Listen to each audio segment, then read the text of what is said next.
It's kind of ridiculous how many young people are still faced with something called bullying. Especially prevalent is bullying because people don't understand that other people are different than them. And even though I'm fairly comfortable heterosexually myself, I feel sorry for my gay and lesbian brothers and sisters who are struggling against this terrible, in some cases, some very bad stereotypes that are put out there. Very, very bad stereotypes about who they are, what they represent, that they are. You see some videos about how that homosexuality is evil and it will destroy the world, the fabric of the world. It's the sign of the Antichrist, and some of the terrible extremist stuff coming out of like Glenn Beck and Rush Limbaugh and people like that. Just terrible stuff. So if you're bullied, there are things to do. There are some really excellent websites out there. One is tolerance.com, or .org rather. And they have some bullying tips for students. If you're bullied, reach out. Tell an adult. Sometimes you may have to tell more than one trusted adult. Ask your friends for help. There's safety in numbers. Practice what to say the next time you're bullied with your parents, teachers, or friends. Be cool in the moment. Stay calm and confident. Don't show the bully that you're sad or mad. Ignore the bully and walk away. Remember, fighting back can make a bully worse. Like my grandmother used to say, don't go down to their level. Don't, stay at your level. Take the high road. Don't go down to their level. Work with others to stop bullying behavior. Your whole school will benefit. So, to have an anti-bullying committee or something, there's some tremendously positive things that school principals and officials are aware that kids could do. All the kids have to do is think them up. Anti-bullying group or a bullying witness program. It's very. Or there was this kid that was videotaping bullying in his school, and he's like the hero of his school. There was something in the news a couple of days ago about a girl who was named prom queen, but as a joke. So she's making it into a public, with the TV stations and the radio stations in the area, making it into a statement that, okay, so you're going to name me, the prom queen, then I'm going to go ahead and invite all the media when I'm named the prom queen and see how funny you think it is then. It's very funny. Suddenly it's very funny, isn't it? If you witness bullying, stand next to or speak up for the person being bullied and ask the bully to stop in an assertive way. You can be assertive without being too confrontational, or you walk away and get help. Find an adult who can intervene. Make the commitment to change. Talk to an adult like a teacher or parent about how to get along with others. Ask a friend to help you stop your bullying behavior. If you are a bully, there are things you can do too. Think about what it feels like to be bullied. So these kids that are into this manipulation for fun, they suddenly realize it comes back on themselves, and that's the revelation that they have. That suddenly, guess what? This might affect me. So for some kids it takes a little longer to get this, but bullies will hopefully eventually get it, that it's not in their best interest to bully. So that's another very powerful thing. So if you're looking at ways to stop bullying, it's probably education and then getting together in groups to publicize it. Anti-bullying. This is right from the National Education Association.org website. 6 tips for educators when dealing with harassment or bullying.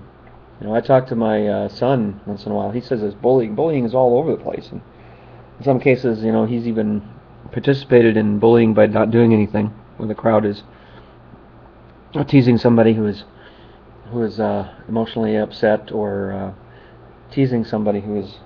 There's one kid in his class who's got some emotional problems, and they just pound this kid, absolutely pound it. And I'm trying to tell my son that, hey, by not stopping it or making an assertive statement against it, you're participating in this Stockholm Syndrome type stuff. So here's a couple of tips for educators when dealing with harassment or bullying, especially of GLBT students.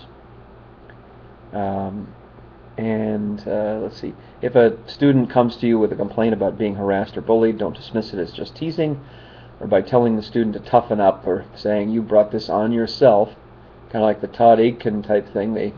Those women, when they're raped, they bring it on themselves, right? It's ridiculous stuff, stupid stuff. Listen to the student. Tell the student you will take appropriate action. No allegation about potential harassment or bullying should be ignored because the charge seems improbable, because the behavior seems unlikely to reoccur or is perceived as a harmless rite of passage. Another tip number 2 is report the alleged harassment or bullying. Immediately report the student's complaint of harassment or bullying to the authority in your district designated for investigating such incidents. Check back with the student to find out whether he or she has been informed by the school system and the steps it's taking. According to a recent survey, nearly 1/3 of the students who do not report a harassment or bullying incident say the school district staff did nothing. Don't be one of them. So if you do nothing, you know nothing's going to happen. If a GLBT student comes to you for help, reassure the student you care about him or her and will do what you can. Do not, however, question the student about his or her sexual orientation. The actual sexual orientation of a student harassed or bullied for being GLBT is irrelevant.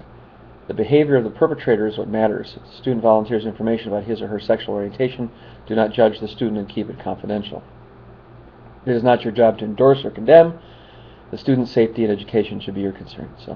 And again, it's hard to just filter this out in a vacuum without hearing the whole story. That's a lot easier said in rules than done. Offer professional help when appropriate. If a student seems to be in a severe emotional or psychological distress, offer to help the student get in touch with a counselor, social worker, or school psychologist right away. Be supportive, but don't give advice beyond your expertise. And if the student seems in imminent physical danger, alert the school district immediately. Stand up and help. Speak out for students in need. If a student comes to you looking for a faculty advisor for a gay-straight alliance, seriously consider doing it. Again, this is advice for teachers by the National Education Association. This is a major association. Speak up at faculty meetings for comprehensive policies that expressly prohibit harassment and bullying of a student because of his or her sexual orientation and sexual identity expression. If in the hallway, stairwell, or some other school space you witness a student being harassed or humiliated by another student, step in. Don't pretend you don't see it or hear it. Don't look the other way simply because it's not in your classroom. Everybody's involved. The victim, perpetrator, and the witnesses need to know this is unacceptable behavior. Get backup if you need it afterwards. Also report the incident. So this is these are things that people should stop bullying. Try to whatever the bullying is based upon, if it's sexual orientation or that the kid looks just like he could be picked on. These are great tips, very, very good tips to live by, whether you're whether you're a teacher or whoever. So when you look at things on the internet, there's a lot of good resources. Here's some things to teach your children. Bullying is not okay. Bullying is not genetic. In other words, you were not born with it in your DNA. Bullying is not relative to race, culture, or gender. It is behavior usually taught by somebody you love or trust. Bullying is not a rite of passage. It's not tolerable under any circumstances. Stop, walk away. Do not participate if a friend or group of friends are bullying another student. When you're feeling angry and mean, think about what you're doing and stop. Take a deep breath and count to 3. Be a friend. Offer yourself as a friend to a student who's being bullied with a smile or a kind word. Everybody is special and unique. Find out what makes that student being bullied special. Be brave. If you're very brave and feel safe, you can tell the bully to stop. You have that right. You could ask for help. Go to a trusted adult if you see another student being bullied. Teach your children that they are powerful beings and to use their power to respond in positive ways. Again, by doing nothing, we sometimes condone it. So anyway, just to recap here, I guess I, in a sense, feel somewhat lucky that I'm not a, you know, a person who has to run against the grain of society with gay or lesbian issues. I do have some friends who are, and I can't imagine the against the grain type feeling they must feel, or as kids how they were put down or teased, or it's not fair if somebody tries to express who they are and they get trashed. Everybody is a unique, even to put it in a religious framework, everybody is a unique creation of God, and why on earth would somebody have the permission to make somebody feel horrible or even suicidal? That is the super tragedy, is that gay and lesbian kids are killing themselves. They're killing themselves over this. This is crazy stuff.